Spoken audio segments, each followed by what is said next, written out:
wish they'd whisper my name. Laura gets her name whispered. I like that. Good morning, everybody. Hey, good morning. We could do like with Bill and Laura. I like that. Hope you guys are doing well. I'm at the Growing Boulder office here at COVID Central. Bill is socially distanced at his home. Mike Nannis, show yourself, Mike. Mike is also in the office with me in another part of the office, and Laura is at her home in New York. And Laura, the tables have been turned. When we started the show, we talked about the fact that you were in the epicenter. We worried about you incessantly, and son of a gun, now Florida's the place you really don't want to be. Oh my gosh, I've been watching your numbers. It's scary. How are you guys handling this? Are people following the rules? Are you wearing masks or you're staying in? No. Florida is not a rule following state. I have to tell you that it is frightening. Because we're pushing forward. I mean, that's what our governor has said, that, damn the science, we are pushing forward. And, I don't think any of us disagree that kids need to be in school, but, we got to do it safely. And that's the big issue. That's the big controversy right now is, where are these schools, the 67 different districts in the state of Florida, where are they getting the funding to do it right? And Laura and I were talking earlier, we both heard an interview on NPR this morning with the head of the teachers union, Teachers Association here in the state of Florida. They're not happy. There's going to be a major controversy within the next few weeks. Well, we know that we know the germ is airborne, the virus is airborne, and you're going to put 50 kids in a classroom with a teacher? I don't know about that plan. Yeah, and it's not just schools. We've been under lockdown for so long. People just don't know what to do. You really shouldn't be going out to eat still. And, we were talking, Mark, yesterday about, my son, Evan, and I, he's going crazy not going to the gym, but the gyms are open and they're charging you still. So, you feel like, should I go? Should I not? But really, when you think of the numbers and you think of the impact, you go, why would I risk it? Yeah, it's really crazy. And there really is no great solution right now. We're all wearing masks. Not everyone in Florida does. Laura, what's it like up there? Well, our town here is known for its 4th of July celebration, and it took everything I had not to go down to the beach and watch these fireworks. They're unbelievable what you can see from there, because you can see Connecticut and you can see Westchester and you see it all from there. But I have to tell you, I took a look earlier in the day and the beach was slammed. It was full of people. I could hear them cheering from my house. That's not cool. They were packed together. I don't know how we get through this if we don't follow the rules. Well, it's a discussion that automatically turns into a controversy. So let's move on. We're very excited about today's show, folks. Let's show you who we got. It's the interview that we wanted but didn't think we could get. Well, we in fact got it. Rock photographer Henry Diltz, definitely the right guy. A musician with a camera who is friends with other musicians at the right time. We're talking about the mid-'60s and in the right place, LA's Laurel Canyon, coming up in just a moment. A really interesting interview with a very exciting guy. But as always, we've got a video or two to show you. And, the first video that we want to show you is a guy by the name of Al Blaschke. He lives in Georgetown, Texas. And Al took his very first skydive at 100 years old. That was 3 years ago, and that's not what this story is about today. This is Al recently at 103 and a half years old, taking his second ever skydive from 14,000 feet in Texas.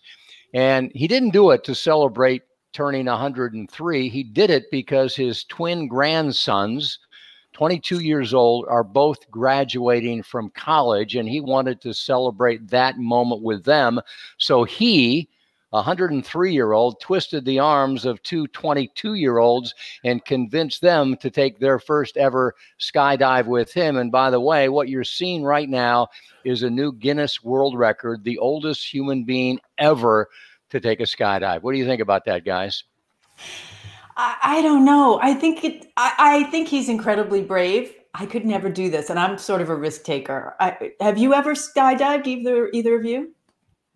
I have. Yes. You're asking the wrong people, Laura. You know, I'll jump in here. Yeah, Marc has done so many amazing things, and one day we'll do an entire show on that. But you know what that guy did? That guy set the bar a little bit higher for what life can be like at any age. What is the lesson he's showing those 22-year-olds? Heck, what's the lesson he's showing us? That you can do what you want to do at any age. You don't have to give up your dreams. You don't have to stop having adventures. He's proof that you can go out there and do anything. And I challenge everybody, please go to growingbolder.com and look up skydivers over 60. There are so many of them. He's not the exception. There are a lot of people that are living large, finding adventures. Skydivers over 80, we did a story, and Joe Kittinger, the greatest of them all, the most amazing parachute jump ever. But the point of all of this is that no matter how old you are, be involved with your family, be involved with life, have adventures, be like, what was his name, Marc? Be like Al. Yep. No, I agree with both of you. We're not trying to get people to skydive. We're trying to get people to live life and take risk that might be, you know, joining a group, asking someone out on a date, taking a new class, going back to school. Those are the kind of risks that everybody can take. And we just all have to, I think, figure out what's right for us. All right. The other video is a moment of awe. And here's the setup. The only thing you need, Watson, who's a golden retriever, was called out for stealing his brother Kiko's food, and then he was asked to show remorse. Hey, Watson, do you understand when I'm talking to you? You do? Okay, so I gave you a chewy, I gave Kiko a chewy, you ate Kiko's chewy. So what do we say when we steal someone else's chewy? What do we say? Do you know? Yes, we say we're sorry. We say we're sorry. You're a good boy, Watson. You're a good boy, Kiko. Is that just a trick? He did seem as though he was showing remorse, didn't he? You know, I think there's so much going on in our pets' minds and all animals' minds, so much more than we even know about. And, you know, actually, Marc, I don't know if you know this, but I'm working on some research for a story for the magazine about animal communication, because we really are just at the tip of the iceberg of what our pets are thinking. And you see those things, and you know, it's amazing to watch and hope that, yeah, Marc, like you said, hopefully maybe the dog is showing a little remorse. I don't know, maybe instead of going to a regular marriage counselor, we should all go see Cesar Millan or somebody like that to get to the essence of what true emotion is all about. Yeah, that was fun. All right, let's move on to the big show, you know, the big interview today, because there is no question that, you know, the mid-'60s was really one of the most impactful periods of our lifetimes, and not just on the music scene, but culturally as well. And all of that is really being celebrated this summer. If you haven't seen the documentary Echo in the Canyon, it shares the story of the Byrds, the Beach Boys, the Doors, the Mamas and the Papas, Crosby, Stills, Nash, many others, all living right near one another and influencing one another, and actually giving birth to what we now know as the singer-songwriter. 1966 is also the year that Bruce Brown's seminal surf classic Endless Summer was released. I think I saw it 10 times that year. And now that whole era is being celebrated by the Morrison Hotel Gallery with a new virtual exhibit of some of the most iconic photographs of that era. And, you know, if only we knew someone who could get us an interview with the legendary Henry Diltz, who not only shot the cover for the Doors' Morrison Hotel album, but, you know, really, Bill, just about every other important musician of that era. And Marc, these are those records that we'd put them on the turntable and listen to them, and we'd hold that album cover and stare at it for hours. Remember when Sweet Baby James came out with James Taylor? Oh, it had the song Fire and Rain on it. This is the album that launched him. It was his second record, first for Warner Brothers. How cool does he look there? He looks like, man, you wanted to be him. But a lot of people forget that when this album came out, he was essentially homeless at the time. But this photograph made him look like just the ideal guy. And how about Crosby, Stills, and Nash? Remember this album? This was their first album. This photo was taken before the band even had a name. They happened upon this old condemned house, the couch in front, and they go, of course, why not? let's take a photo there. Sweet Judy Blue Eyes was on this album, but you can see the way Henry Diltz's mind works. It's capture people in their element. How about Jimmy Webb, the great album El Mirage? This was his 6th album, and a lot of people say it was his best to the time. And this was shot in the Mojave Desert. And like you said, Marc, we do happen to know someone who knows Henry Diltz and has known him even longer than the amazing Jimmy Webb himself. And that's you, Laura. How did you come to meet this amazing icon of rock and roll? Oh, Henry Diltz did a documentary about his album art, which it was. I mean, we all looked at those, like you said, we looked at those album covers, and I was fortunate enough to interview him back in and on television in New York. And we kind of stayed in touch. And then when I met Jimmy, of course, he and Henry had been friends for decades. And I have always admired Henry's work because, Bill, you know, he's really like the Jane Goodall of musicians. He's said that, and I love that quote, because he watches the musicians in their natural habitat. And we're going to hear more about that now. I gave Henry a call. I said, hey, can you do Growing Bolder? What's next? Now, the problem is he sleeps late. Couldn't get him to get up early enough to do this live. So we spoke to Henry late last week and got this interview. And there he is, Henry Diltz, my favorite photographer. Hello. Hey, we're back on the East Coast and we're hearing so much about Laguna Beach in California, Southern California. How are you all doing now at your endless summer and the COVID? Yeah, well, you know, we're staying in and hiding from the bugs, doing a good job of that. It's summer outside and, you know, but we're inside pretty much. Oh, yeah, it's important to stay safe, of course. Yeah. But that's why I'm so glad you put that endless summer exhibit together. I was thinking about that because so many people are inside and we're having the opportunity to see these incredible images of summer.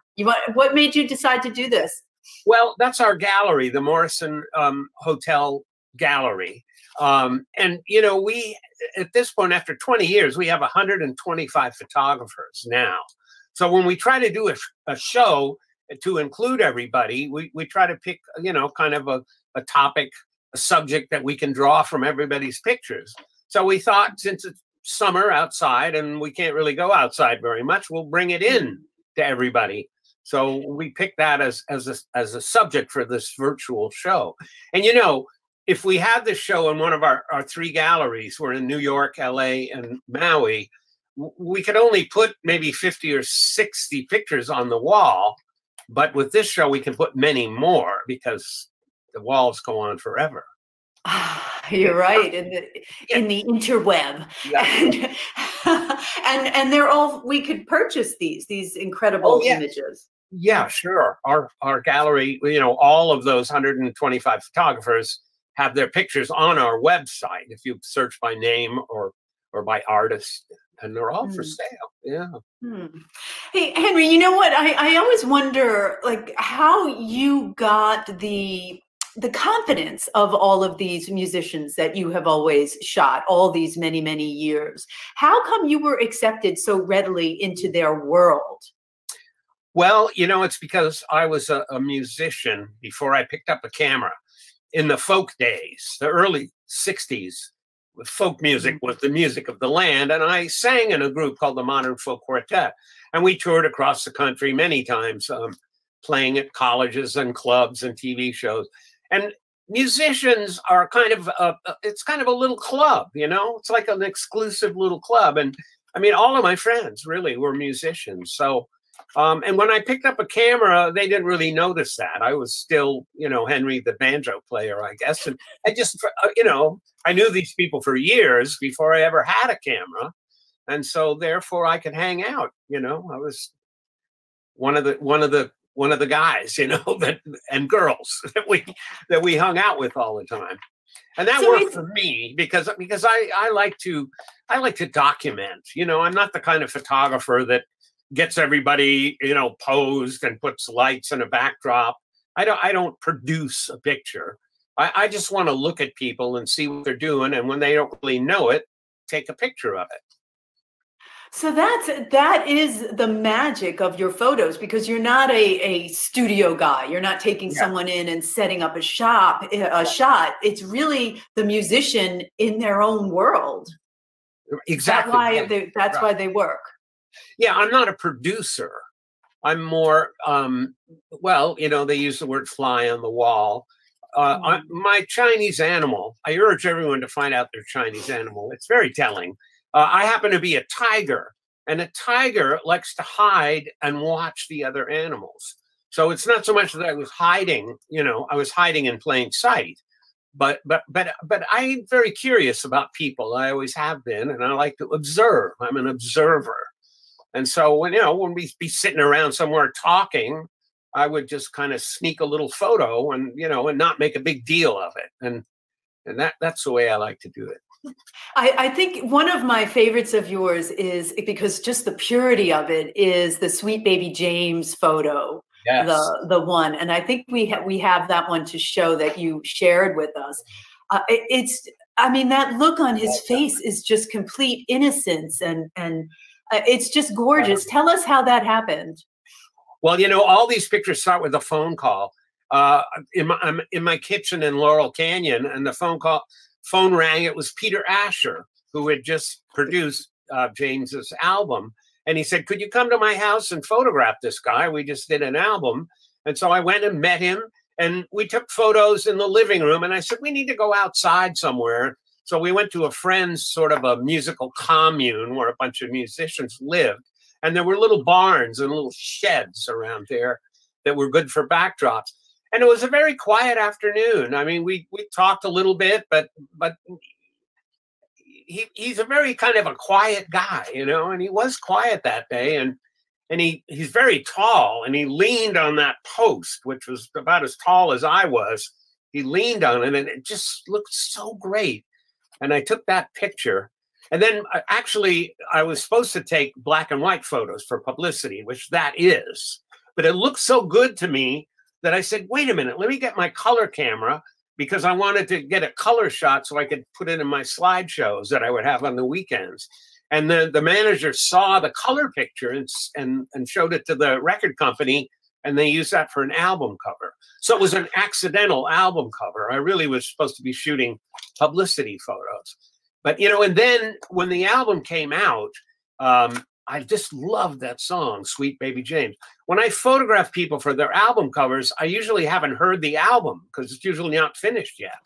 And so when I heard that, I think that's, you know, an anthem, like it's an anthem. It's so beautiful, Sweet Baby James. And I sang it to both of my little kids when they were little babies to put them to sleep. Oh, you know, and you've told me these stories that you actually would go on tour, like for months. You would just be out on the road in the tour bus, on the airplanes with like, we're talking the big guys here. Well, yeah, big guys and little airplanes, and big airplanes. Usually, yeah, it could be a few months. I was on tour with the Lovin' Spoonful in '66, and that was for 2 or 3 months, off and on, flying around the country in a little 2-engine plane. I was on tour with the Monkees. That was maybe more like a month. And then I would go out like a couple of weeks with the Eagles or Crosby, Stills, Nash and Young, the Turtles, just a lot of groups, you know. And it's fun to photograph them, you know, in an airport and a van and backstage and sound check and all. There's many opportunities to get candid photos that way. I love the way you just toss off these things, Laurel Canyon and the Monkees and this and that. You lived it. You lived it. And I know my pals, Marc and Bill, are big fans of many of the groups that you're talking about. So we were hoping that maybe you could give us some of the background behind some of these iconic photos. And I know that's a word my husband doesn't like me to always use, iconic, but in this case, these are photos we all know. Yeah. Well, you know, it's a funny thing because, I mean, they're all moments in my life, you know, right? I mean, I look at them all, it puts me back in those places where and these people are musical heroes to me. I mean, I love all of their music. So I was like a little kid sneaking under the circus tent to hang out with these people. And then years later, they become iconic photos. But to me, it was just my everyday life. And just how lucky I was to be right in the middle of Laurel Canyon, right at the start of this renaissance of singer-songwriters. It was a flowering of, and it all happened because we had folk music. You never write a folk song. That's a 100-year-old song that a miner or a cowboy or a sailor sang. And then when the Beatles played Ed Sullivan, all the folk groups saw them and said, wow, that is great music. She loves you. Yeah. We want to sing that kind of a song. And so people started writing their own songs because that's what the Beatles were doing. And that's what Bob Dylan was doing. And then you had this flowering renaissance of singer-songwriters. And how great that was, because they're very interesting people, like, Jackson Browne and Jimmy Webb and Joni Mitchell and Stephen Stills, Neil Young. All these people are very interesting people. And to hear their own take on life, it's their own poetry, their own ideas, their own heartbreak or whatever it is in their songs, became just a really wonderful thing. And that was the sea change that happened in the music industry, I would say, in the late 60s, early 70s. Right guy, right place, right time. Folks, we're talking with Henry Diltz, if you just joined us, who really is, one of the greatest rock photographers of all time. And as we can hear now, really a rock historian. And Henry, you've taken so many great shots. Can you tell us a little bit about, the iconic, again, Doors shot for the Morrison Hotel that became the cover for that album, because I think you named your gallery after it. How did that come about? We did, yeah. Well, the Doors called us one day. I was working with a lovely guy named Gary Burden, who was a graphic artist. So we would plan these little adventures and photograph groups, and then he would go through the photos and pick the one to the cover. So anyway, the Doors called us one day. We had just done Crosby, Stills, Nash's album, and they saw that and said, we want you to do our next album cover. So we went over and met with them in their little office, and it was Jim and Ray Manzarek. And we said, do you have a title? And they said, no. We said, well, do you have some idea of what you want on your cover? And no. And then and we're going, well, and Ray Manzarek said, my wife Dorothy and I were driving through downtown LA the other day, and we saw this old funky hotel, that Morrison Hotel on the window. And we thought, wow, that sounds great. And we went right down and saw it, came back a week later with the group. And the guy behind the desk in the lobby wouldn't let us photograph in there without the owner's permission. So I thought, well, we can get them to stand in front of the window. They can't stop us then. And as we stood outside, I saw a light go on in the lobby, and I looked through the window and I said, that's the elevator light. The guy left the desk. Nobody's in there. Wait, run in there, you guys. And they ran in there for a couple of minutes, one roll of film, and we got out of there. So that's how that one happened. Boy, that's great. You mentioned the Crosby, Stills, Nash album, which was right before that. Another happy accident. They're sitting on some beat up old couch in front of a building. Yeah, the same thing. I was going to say, Henry, you tell an amazing story how you thought, okay, maybe that would be a good shot. But the record company goes, no, it's Crosby, Stills, Nash. And the photograph, which we'll take a look at, is Nash, Stills, and Crosby. Something like that. Yes. We were driving around West Hollywood just taking, once again, publicity photos. They were doing their first album, and they didn't have any pictures at all. And so as we drove around, we found this little wooden house with a couch out in front. We jumped out of Gary's old Ford station wagon. They jumped on the couch, and we took a bunch of pictures. Later, we looked at the slides when we got them back from Kodak. Took a couple days to get them developed, and everybody said, wow, that would make a good album cover, even though we weren't trying to take an album cover. And they said, but unfortunately, we just decided to call ourselves Crosby, Stills, Nash. And in there, it's Nash, Stills, and Crosby. So we thought, well, maybe we'll flip the photo over But then Stephen will be playing the guitar left-handed, so that won't. So I thought, well, hey, let's just go back. You jump on the couch, bang, bang, bang. We'll take it in 5 minutes. So we all got in Gary's Ford station wagon and drove back a couple days later, and the house was gone. There was nothing there, an empty lot. So they used it like it was. They're backwards. You know, just amazing stories. And I have to ask you because, I was of age in 1969. I could have gone to Woodstock. I love Jimi Hendrix, and I know you took a picture of Jimmy. You were actually at Woodstock. Can you tell us about that photo? Yeah, the one of Jimmy. Yeah, on stage. Yeah, in the morning, Monday morning. He was supposed to close the show Sunday night, but they were so backed up, he didn't go on until dawn Monday morning. And what was so amazing was, you know, these guys came out in the early morning hours wearing those bright colored headbands. And it was like, whoa, because we'd all been up pretty much for 3 days.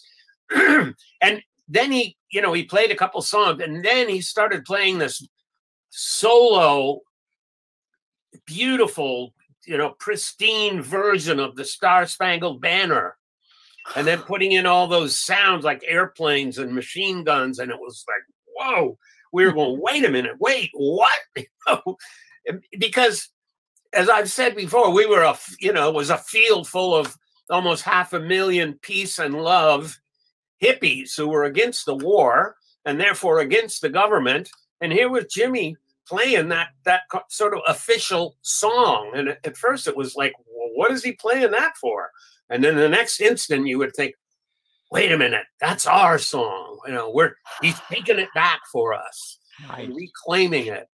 I wish he was around to really ask him exactly what was on his mind. I've talked to his conga player. That just last year we had the 50th anniversary of Woodstock, and his conga player said, "Oh yeah, he rehearsed that for a couple of weeks.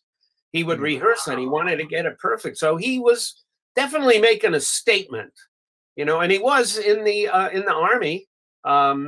So he was a military guy.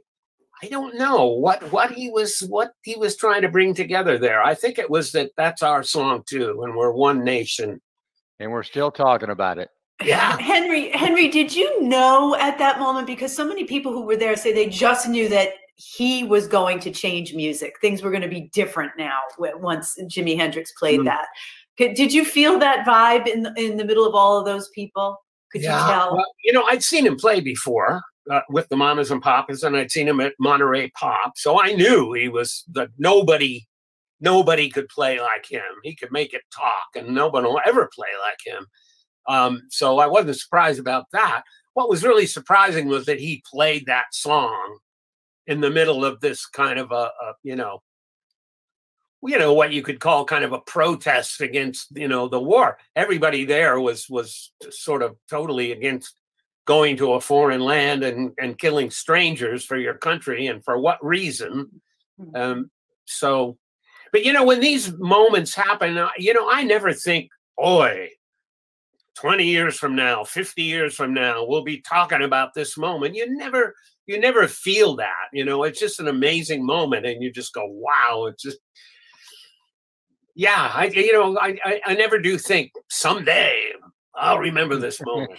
I'm just busy looking and drinking it in, Here's something else about you, Henry Diltz, and I think your photos speak for themselves. They're amazing. They will stand the test of time. They will always be fascinating. But you know what's even cooler is you. Are you actually, listen, our show is called Growing Bolder, and it's about people who, as they age, they look for new adventures. They love life. They have energy. They're curious. You may be the coolest over 80-year-old in the country. What is it that starts your engine in the morning, and how do you look at age to where it doesn't slow you down? I think age is just a number, really. It's what you feel, I mean, I feel, 20, I guess. I think life is a big adventure. It's a wonderful experience, and I sort of, thank the Creator. Thank all that is, whatever you want to call him, it, her. Thank the universe every day. I wake up, First I wake up, and I wake up all my cells in my body, because You know, we have millions and millions of little living cells that make up our body. And I say, hey, good morning, you guys. A shout out to the cells, you know, and I kind of quiver all over feeling the cells and position myself in the day. And I do a little wake up, the sort of chakra awakening exercise that I learned from Carolyn Mace, this new age guru lady. And then I get up and take my 27 vitamins and minerals and supplements. You know, and I take enzymes and I take amino acids and I take, you know, mitochondrial things that feed your little cell engines. And I do all that. And I try to eat right. And, I don't know. I don't know. That should be your next book. Yeah, it should be his next book. You know, the other thing you do, Henry, that I love is that you continue. You just keep moving, and you do something called grabbing beauty. You and I were talking about the other day, that you continue to do that each and every day. Yes, you and I were talking on the phone the other day, and we were talking about what photographs are. I mean, there's these moments, and I said, you know, I think of myself as an existentialist. I live in the moment because the moment is the only real thing there is. I mean, the past is a memory, the future is a hope or a dream or a plan, but we're living right in the moment. And so I said, yeah, these photographs, it sort of bothered me one time, one day years ago, when I thought, well, you know, it doesn't sit well with me that I'm known for capturing these past moments, when I really want to say, we're over here now, we're in the moment now, and these are all past moments. And then somebody said, yeah, but what you're doing is bringing the past moments into the present. And I went, okay, I can live with that, you know. So as I was talking to Laura about this, it reminded me of a poem by Jared Manley Hopkins. A friend of mine used to recite this, Judy Henske, a blues singer. And so I took it out and read it, and it's about grabbing beauty. It says, how to keep. Is there any? Is there none such, nowhere known some, bow or brooch or braid or brace, lace, latch or catch or key, to keep back beauty? Keep it, beauty, beauty, beauty, from vanishing away. Wow. I love that poem. And it just popped into my mind, you know, because we were talking about grabbing moments and so maybe the answer to that poem, yes, there is a way, and maybe a photograph or a movie. I mean, you do capture beauty, and I mean, what's interesting to me is that I've lived my life, seen all these great moments, taken photos of it, not so much as a photographer, but more as just a guy who wanted to kind of remember what he saw. You know, and then they've become, I mean, I never knew I was going to share them with the world. And 50 years later, it would be some kind of a historical archive. That never occurred to me. It was just every day was another day, you know. Well, you've taken some of the most famous rock photographs there are. I mean, I'm thinking Paul McCartney, photos with Paul and Linda, and photos with the Eagles. I mean, these are photos everybody recognizes, and that you take 100 photos a day to this day. I do. I have a little pocket camera that I carry around, and I take easily 100 pictures. I mean, you know, when I'm down in Laguna, I'm taking pictures of hummingbirds, you know, and birds at the bird feeder, and we have tulips on the dining room table. I take close-ups of the tulips, and just wherever I am, whatever I'm doing, I'm going to be framing things up because I have a framing Jones, and I like to look at the world that way. I like to frame things up, and you know, whether it's a fellow musician or some birds at the bird feeder, it's kind of the same to me in a way. You know what I mean? I'm framing up stuff. And it's just a lucky accident that I was around these people that nowadays we all care about so much. Well, let's look at a couple of those photos that Laura mentioned as we wrap this up. We do have Paul McCartney and Linda, another very, very sweet photo. And Jacob, let's just push through. We've got that. You know, let me just say, you know, the reason I took that is because I met her one day at a photo lab in New York. I met Linda. She was developing her film, and I was, and we met, and we became friends. Years later, she married Paul. And she invited me out to their beach house one day to take photos they needed for a songbook. And then she said, well, we want to see them right away because we want to use one for the cover of Life magazine. Wow, because that was kind of the holy grail of photographers, you know, in the 60s and 70s, be on the cover of Life magazine, your photo on the cover. So well, that's how that happened. This is the quality of the imagery, folks, that you can get from this virtual gallery. That and let's show everybody how they can find this virtual gallery at the Morrison Hotel Gallery. And it's not just these beautiful rock and roll photographs. It really captures the zeitgeist of the era, if you will. Some very, very interesting people. And let me just say this, you know, Henry, thank you so much for the moments that you captured and you have shared with us. But sir, without your camera, you still have given us one moment after another in this interview. We're blessed that you had your camera, but Lord knows you don't need it. You are a very interesting dude in and of your own right, and we thank you for that. Thank you. Well, thank you very much. You know, my pleasure. Aw, love you, Henry. Okay. Thanks, you guys. It's a pleasure talking to you, and, you know, let's keep the adventure going, huh? That's right. Okay. Bye. Bye. So that's Henry Diltz. Keep grabbing beauty, Mr. Diltz. He is just amazing, isn't he? You can see the photos of Endless Summer, these gorgeous images. If you're socially distancing, maybe staying away from the beach, here's your chance to see it at MorrisonHotelGallery.com, and I believe some of them are even for purchase. There's 125 photographers involved in this incredible exhibit. So why don't you go take a look? Great way to see some art this summer. What an amazing guy. You know, I took notes the whole time. You know, life is a big adventure. I have a Framing Jones shout out to the cells. You know, and I mean that sincerely. Without his photographs, I could talk to this guy forever. And here's the best part about that, if I can, Laura, too, that what happened this week, we all watched Ringo celebrate his 80th birthday, and we're sitting there with our jaws down because there's nothing that says 80 about the guy. Henry Diltz, he's going to be 82 in like just a month. He's amazing. So, man, what a great example that age, come on. Be like Henry, be like Ringo.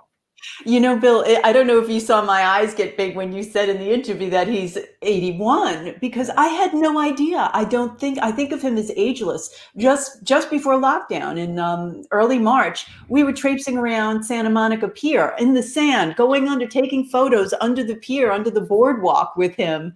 Nothing stops him. And I think a lot of that has to do with his incredible spirituality. You hear him talk about that. It gives him a lot of strength and energy. Thanks for indulging me and letting us have this great interview with him. Are you kidding? Thank you for setting it up. You're going to have to get us another cool one of these days.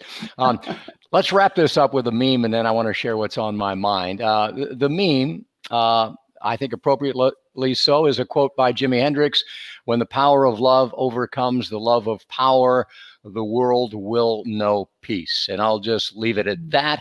And now what's on my mind today? You know, it's just what we just saw. We saw 103-year-old Al go skydiving. We saw 81-year-old Henry Diltz inspiring us all with this passion for life. And, you know, I'm not sure if everybody understands this, but I think Bill and I have probably done more interviews with active centenarians than maybe any two people in the world, at least interviews on camera or on our radio.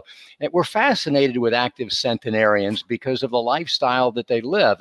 And let's just acknowledge this. There are more centenarians alive now than ever before. I think there's about 130,000 in this country. There will be over 1 million within the next 25 years.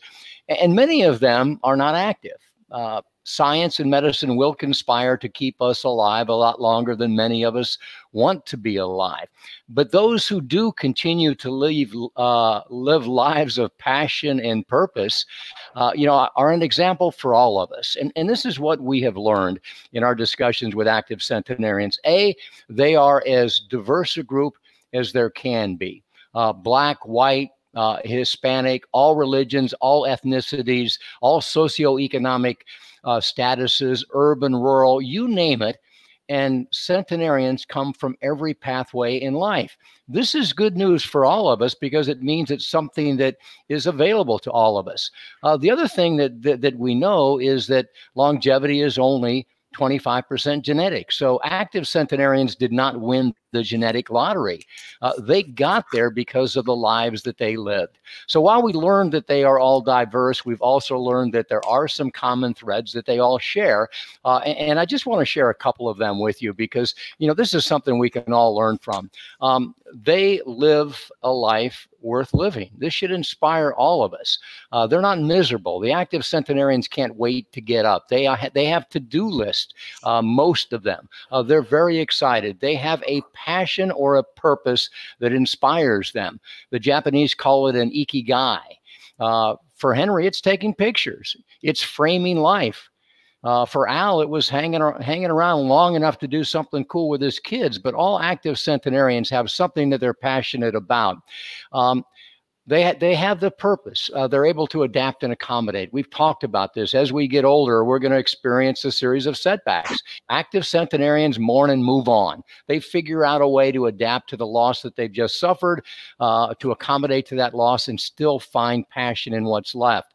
They are social. There are no hermits among active centenarians. They live with their families. They hang out with other people.